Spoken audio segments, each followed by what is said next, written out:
Hey guys, Tony Maritato here, licensed physical therapist, and I want to talk to you about foot placement on the pedals when you're working the recumbent bike to increase knee mobility after a total knee replacement. We're going to work on both flexion and extension. Let's start with flexion. So in a normal situation, if I have not had a knee replacement, I would put the ball of my foot on the pedal. I'd find a distance where I can cycle all the way around and generate the force and the speed that I'm looking for.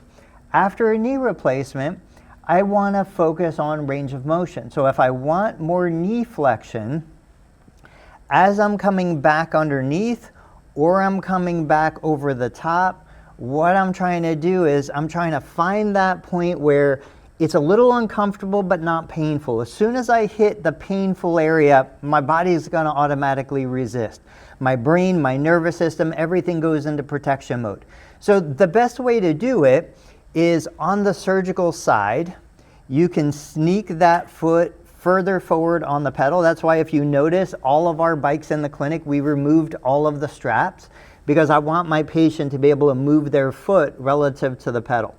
If I put my heel on the pedal on the surgical side, and you probably can't see it, but I put my toe on the pedal on the non-surgical side, I functionally shorten this leg, the surgical leg, which allows me to get away with less knee flexion.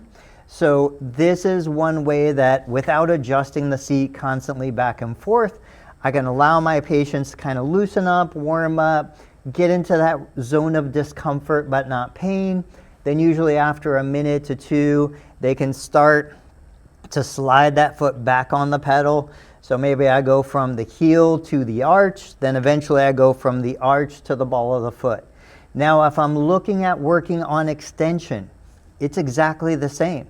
I go to my heel to begin with because that makes this surgical leg shorter. And what I do is I focus on tightening the quad and pushing the pedal away from me when the pedal is as far away from my body at that point of the revolution. I allow it to relax. I go back. I squeeze the quad. I'm pushing the pedal away. This is pushing me into full extension. So the benefits here of putting the heel on the pedal for both extension and putting the heel on the pedal to require less flexion, these are principles that are universal, whether it's an ACL reconstruction and you're at the point in your recovery where you're allowed to start using a bike, or it's a post-surgical case for a total knee replacement, or it's just some osteoarthritis. You know, a lot of patients come in before their knee replacement. Osteoarthritis has limited their full extension or limited their flexion. And if we can start working on those range of motions now before surgery, usually the outcome after surgery is just a little bit easier. So quick summary, heel on the pedal to begin with.